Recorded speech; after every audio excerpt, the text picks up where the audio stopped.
Endangered is a level of threatened. So first we have to understand why some species is getting threatened.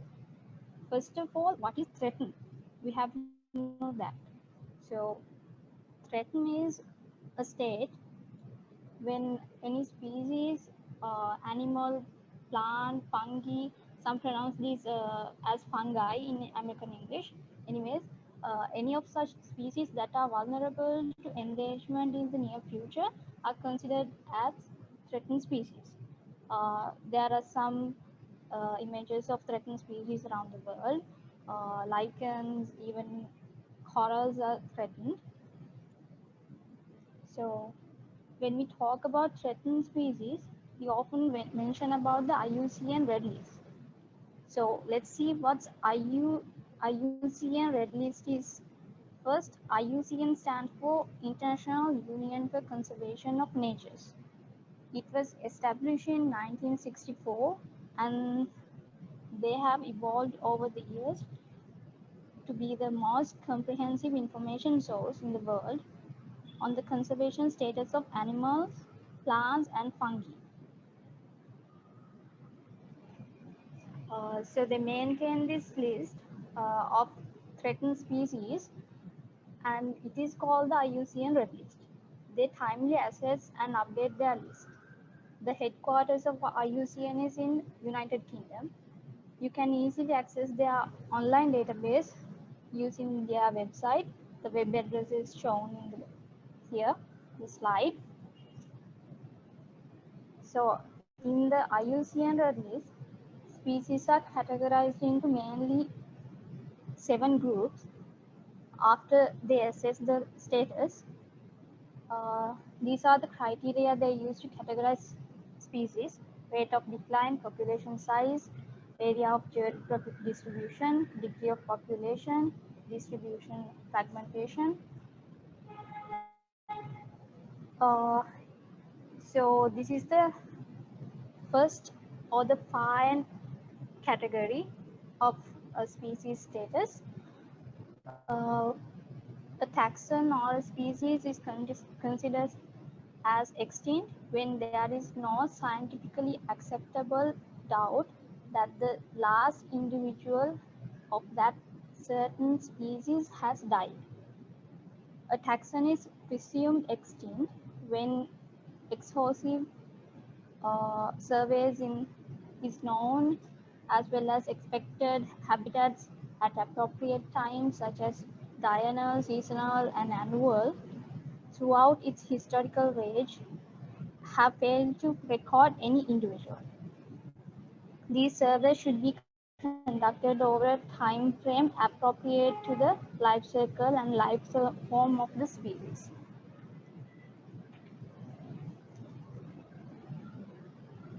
Extinct in the wild.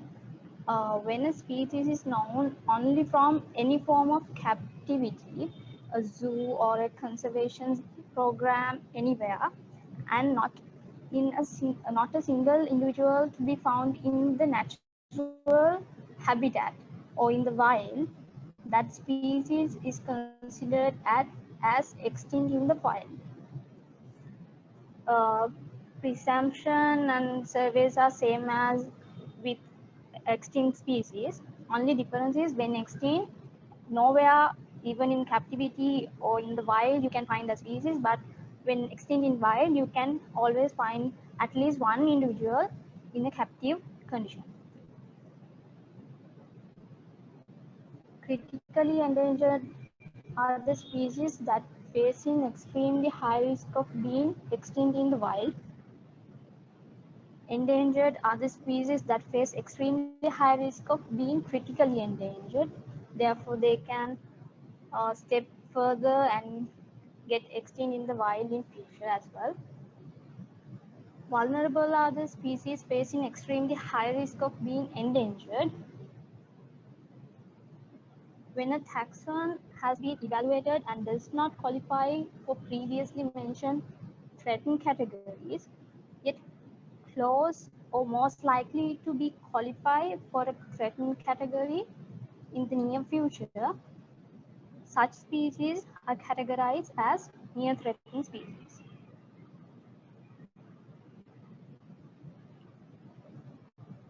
When a taxon is evaluated and does not qualify for any of the above threatened status or near threatened categories, it is categorized as least concern. Most of the species that are found in the world are categorized under this. There are two other categories in IUCN Red List. One is data deficient, where there's not enough scientifically acceptable data to evaluate their status. And the rest taxa are not evaluated. You basically get the idea what these categories are just by hearing the terms. So these are the categories, and we are further discussing on endangered species. Yet most factors are common for any species to be threatened. Here is a table of endangered species count over the years since 1998 to 2020. You can see that the number of species that are categorized as endangered has been rising. Therefore, species are becoming threatened day by day.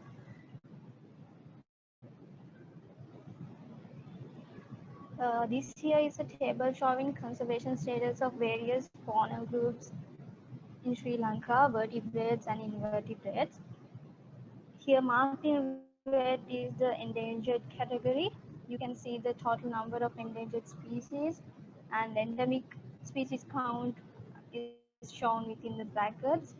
So in most faunal groups, the number of endangered endemic species are much closer to the total endangered species count.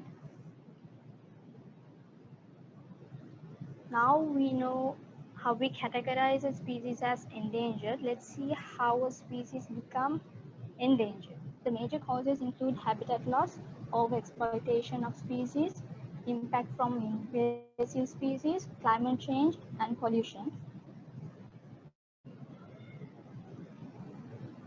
Habitat loss is one of the greatest threats towards the survival of a species. One of the main drivers for habitat loss is deforestation, which is happening all around the world. As humans, we clear out forests for different purposes, sometimes for agriculture and even to use the land for constructions. These various acts done by humans cause many species to become homeless.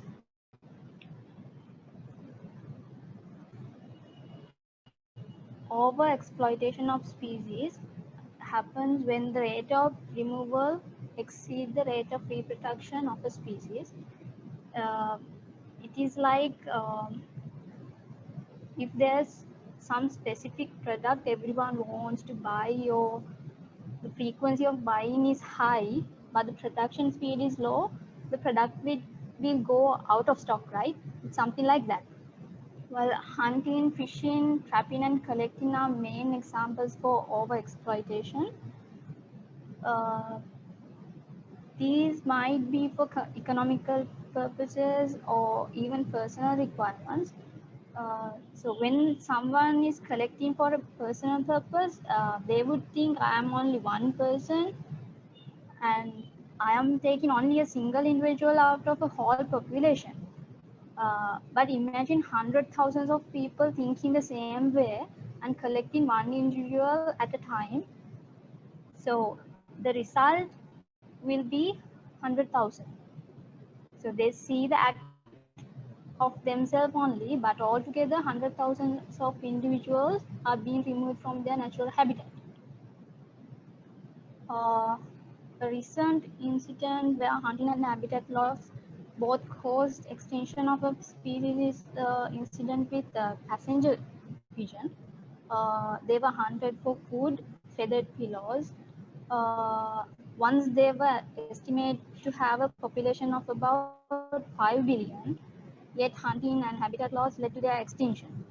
In 1900, the last individual in the wild was killed in Ohio, and the last of its kind, named Martha, died in 1914 at a zoo in Ohio.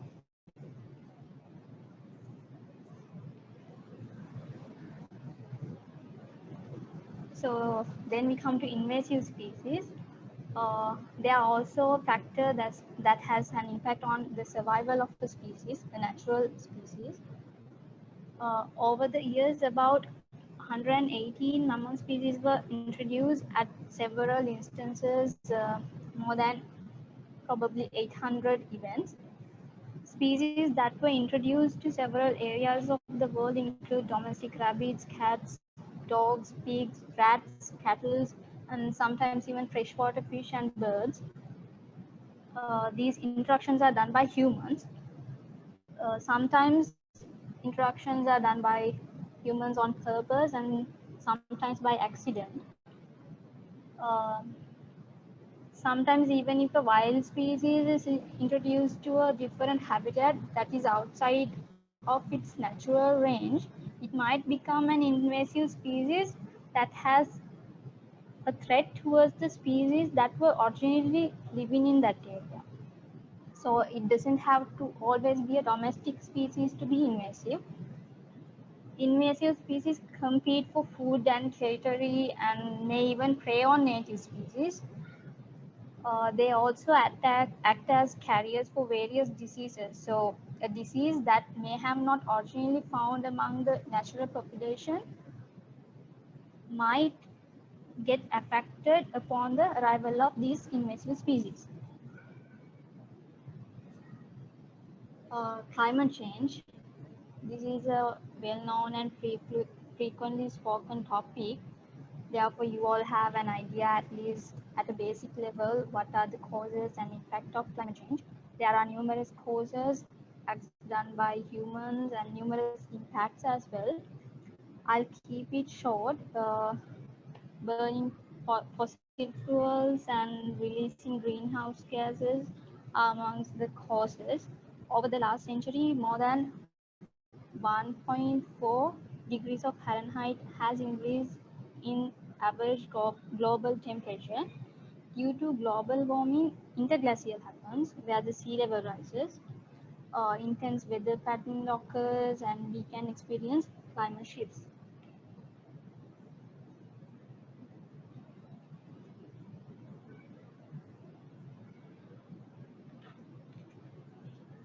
These changes are harmful to all organisms, including humans. Natural survival behaviors such as mating, nesting, migration of birds and some other animals, and blooming of plants, uh, they all get harmful impact from climate change. Pollution is another well-known and frequently discussed environmental issue all over the world. Due to pollution, natural state of the environment get highly impacted with harmful outcomes for everyone, including humans. Pollution happens in various ways: sound, air, water, soil, everything gets polluted by human activities. Plastic and polythene is a well-known issue. Uh, Sometimes we can be exposed to diseases over air pollution, and sometimes we might digest toxic chemicals when we eat fish or any other animal that has consumed some sort of toxic chemicals through their food chain. Um, Here are some endangered animals around the world. Asian elephant and grey langur, both found in Sri Lanka. Snow leopard, Siberian tiger, South sea otters, the well-known giant panda. Also, there are other species such as elkhorn corals that are endangered. So these are some plant species that are endangered. Texas poppymallow, big red sage, parsley sunflower, kingly oak. There are various endangered plant species around the world. Some people feel plants are given less attention than animals. Even if it's true or not, all organisms are important for the balance of nature. So biodiversity conservation is important. Here we talk about conservation of all organisms, not only animals or plants, all organisms. Biodiversity conservation can be done in two ways: in situ conservation and ex situ conservation. In situ conservation is the process of protecting a species within its natural habitat. For example, forest reserves, national parks, wildlife sanctuaries can be taken. In every such conservation sites, the species is conserved in its natural habitat itself. Ex situ conservation is the process of protecting a species outside its natural habitat. Examples are zoological gardens and botanical gardens. Conservation of species is one of the main services provided by zoos and botanical gardens. There are various incidents ex situ conservation contributed towards survival of species. This here shows a baby American condor or the Californian condor bird.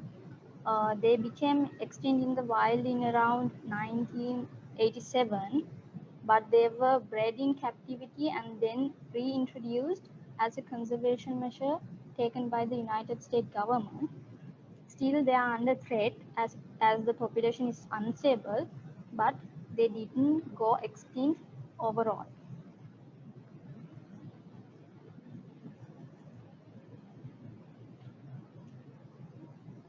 Um, so I think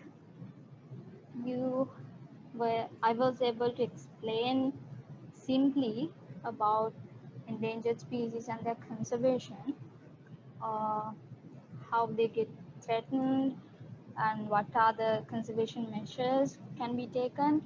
Uh, and as simple conservation measures that we can uh, contributed by, I would say, minimizing the pollution, and like I mentioned earlier, uh, personal collections and